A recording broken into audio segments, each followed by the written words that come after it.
You've set your alarm for dawn more times than you can count, only to smash the snooze button and stumble into the day feeling like you've already lost. Maybe you've heard the hype. Successful people rise before the sun.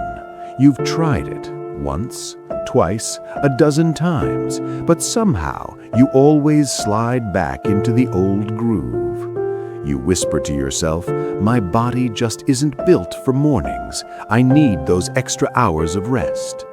But what if the very first hour after you open your eyes holds the secret key to remaking your entire future? What if a single true story proved that your fate gets written while the rest of the world still sleeps? This is the account of a man who owned almost nothing until 5 a.m. became his hidden superweapon. Stay with me through the final minute, because this might be the alarm call that finally wakes you up for good. In a gray factory town where machinery growled around the clock, a 32-year-old named Marcus worked the overnight shift as a security guard at a textile depot. Every night at 8, he punched in. Every morning at 6, he trudged home, his bones heavy, his spirit drained. His paycheck barely covered rent. He lived in a cramped single-room apartment with a broken fan, a mattress on the concrete floor, and a single bulb that flickered whenever the building's power dipped. His clothes were frayed, his shoes had holes. But deeper than the money problems, Marcus suffered a heavier weight, the feeling of being completely stuck. Every dawn, as he walked home through the sleeping town, he'd glance into other people's windows, families laughing over toast, kids pulling on backpacks, men in pressed shirts heading to office jobs. And Marcus would think, is this really all there is for me? Walking home while everyone else steps into their daylight dreams? He tried to break free. He applied for better positions, but without a college degree, every door stayed shut. He wanted to learn new skills, but after a full night of work, he was too exhausted to do more than collapse into bed. Have you ever felt so tired that even your ambitions felt like a burden? His mother lived in the countryside and called every week. "Marcus, my son, when will your life turn around? I'm growing old. I want to see you thrive before I go." Marcus would force a bright tone into his tired voice. "Soon, Mama, soon. I'm working on it." But he wasn't, because he didn't know how. The hardest truth he faced, he wasn't lazy. He worked hard every single night, walking miles, staying sharp, doing his duty. But effort alone wasn't changing a thing. He was pouring sweat into a life that led nowhere. And each morning when he fell into bed around 7 a.m. and slept until 4 p.m., he felt like he was living in reverse. The world surged forward while he slept through it. One thought kept circling back like a ghost he couldn't shake. There has to be another path. But where? One freezing Tuesday in November, Marcus's phone rang just as he was leaving the warehouse. His sister. "Marcus, come now. Mama collapsed. She's in the hospital." His heart stopped. He caught the first bus to his village, a 3-hour ride that stretched like forever. When he reached the tiny rural clinic, his mother lay in a bed, weak but awake. The doctor said she'd fainted from exhaustion and stress. She needed rest, better food, and medicine they couldn't afford. His mother held his fingers, her voice barely a breath. "Marcus, I don't have much time. Please, my son, don't waste your life the way I wasted mine. Find a way, promise me." Marcus sat beside her bed long after she drifted off. He studied her weathered hands, hands that had worked the fields for decades, just like he worked the nights, both of them struggling, both of them spinning in place. Something inside him broke, not from sadness, from raw anger, anger at his own helplessness. He stepped outside the clinic into the cold pre-dawn. It was 5 a.m. The village lay silent, but a few farmers already walked toward their fields. Birds began to chirp. The air felt clean and sharp, and in that quiet, still moment, Marcus made a decision. "No more," he whispered. "I will not live like this another day. Whatever it takes, I will find my way out." Your fate gets written while the rest of the world still sleeps. On the bus back to town, he noticed a man in his 50s across the aisle, well-dressed, reading a book, completely at peace. Marcus recognized him, Mr. Patel, a successful business owner with several shops in town. What shocked Marcus was the time, 6 a.m., a wealthy man riding a regular bus at dawn. Marcus gathered his nerve. "Excuse me, sir, why are you on this early bus?" Mr. Patel looked up and smiled. "Because I wake at 4:30 every morning. I use this time to read, think, and plan before the world wakes up."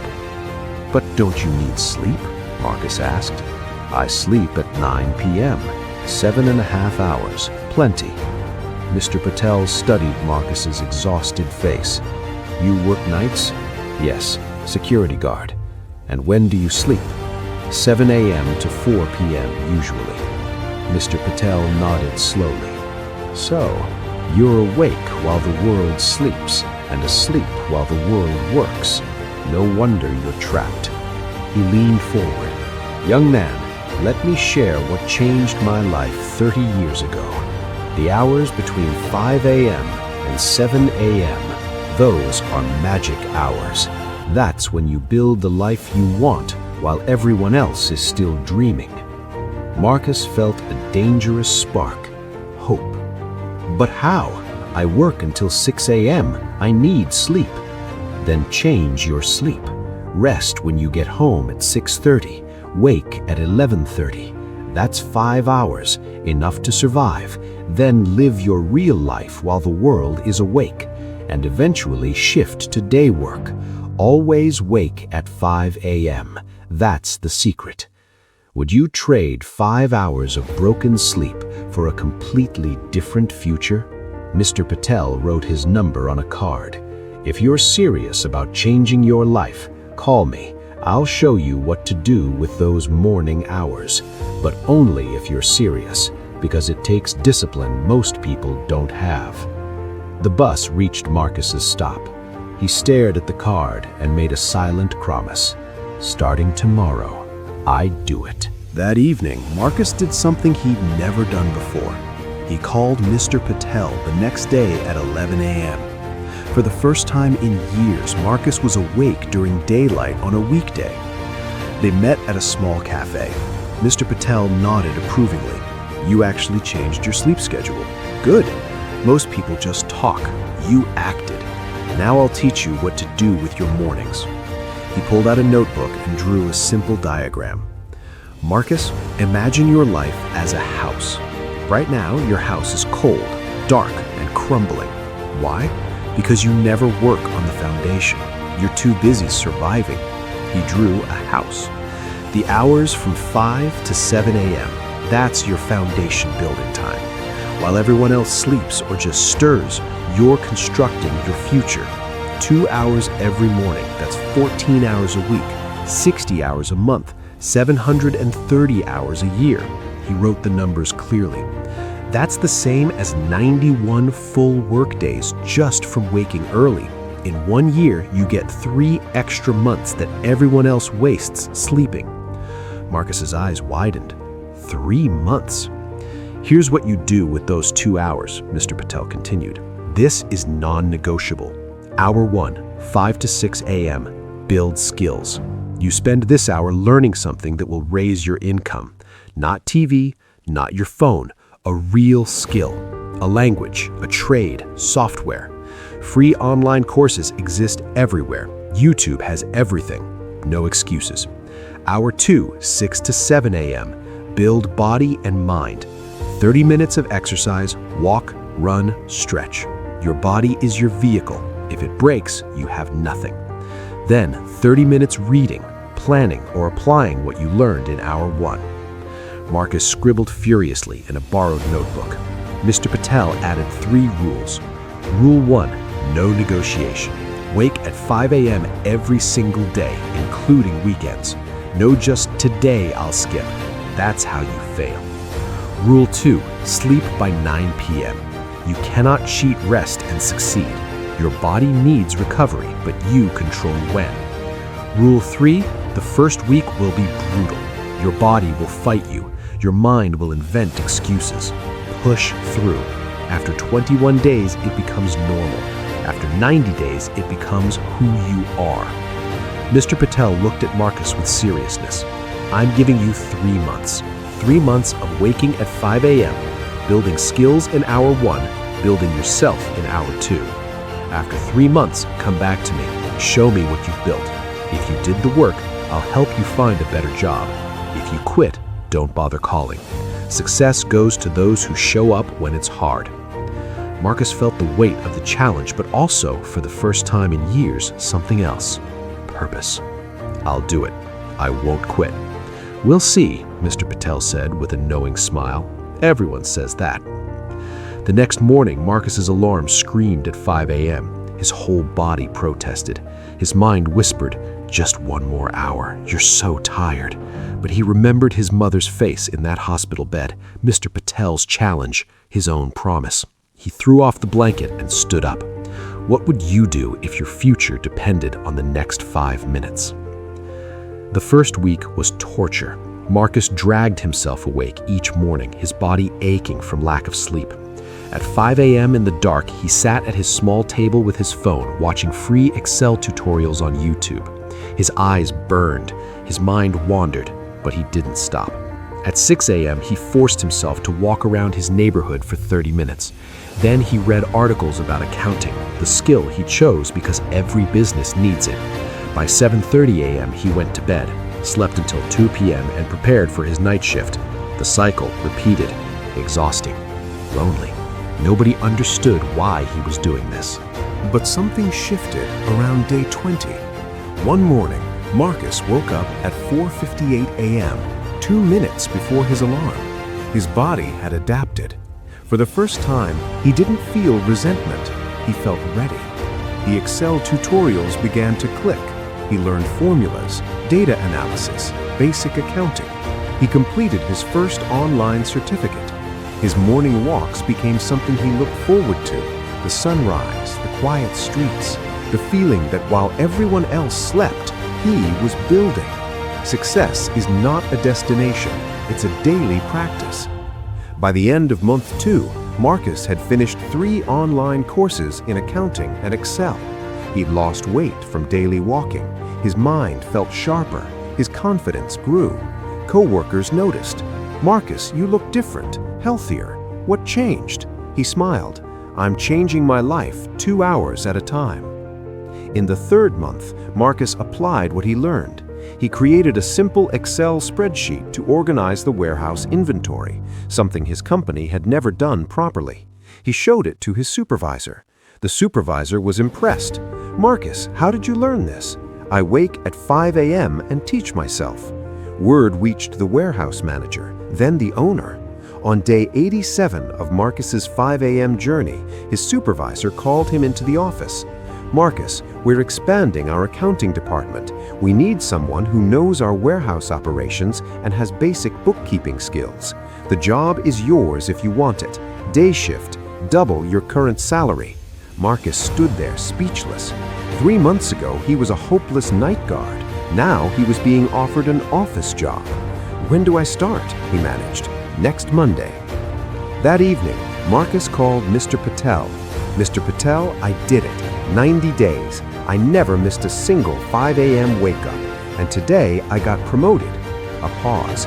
Then Mr. Patel's voice, proud and warm. I knew you would.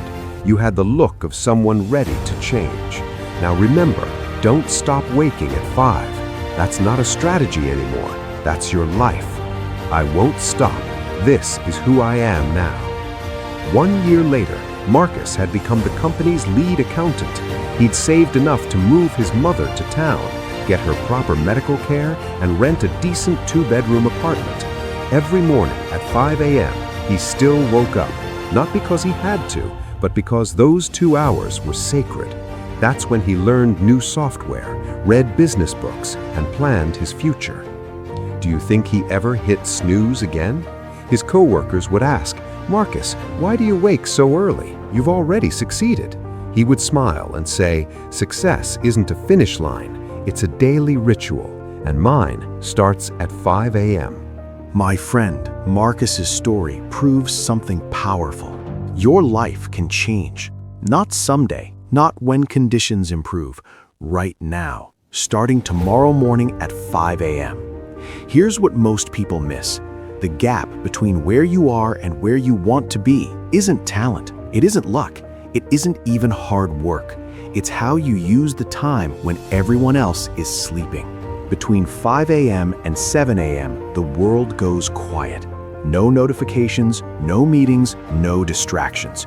Your willpower sits at its peak. Your mind feels fresh. This is when you do the work that changes your trajectory. Successful people know this.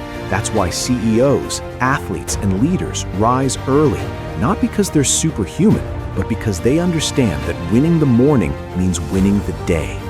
So here's your challenge, the same challenge Mr. Patel gave Marcus. Step 1. Tonight, set your alarm for 5 a.m. Not 5:15, not 5:30, exactly 5 a.m. Put your phone across the room so you have to stand to turn it off. Step 2. Decide what you'll build in your first hour. A skill you need, a business idea, a certification course. Choose one thing and commit to it for 90 days. Step 3. Protect your 9 p.m. bedtime. You cannot wake early if you sleep late. Cut the streaming shows, skip the endless scrolling. Sleep is not your enemy. Wasted evenings are. I promise you this, if you wake at 5 a.m. every single day for 90 days and use those 2 hours intentionally, your life will not look the same. Maybe you won't become a millionaire, maybe you won't get promoted immediately, but you will become someone different, stronger, more disciplined, more capable. And that person can achieve anything. Marcus had nothing, no degree, no connections, no money. Just a choice to wake early and build. You have more than he had. You're watching this video right now, which means you have internet, education, and opportunity. The only question left is, will you use it? Or will you hit snooze tomorrow and wonder 5 years from now why nothing changed? If you're ready to join the 5 a.m. club, hit that like button right now as your commitment to Mind Fortress. Then drop a comment telling me, what will you build in your first hour tomorrow? Let's hold each other accountable. I'll be reading every comment. Share this video with someone who says they want to change but never does. Maybe this is the push they need. And subscribe to Mind Fortress, because every week we bring you stories of people who transformed their lives and the exact strategies they used. Remember Marcus's words, success is not a destination, it's a daily practice, and that practice begins tomorrow at 5 a.m. Will you be awake? Your future self is waiting on the other side of that alarm clock. Don't make them wait another day.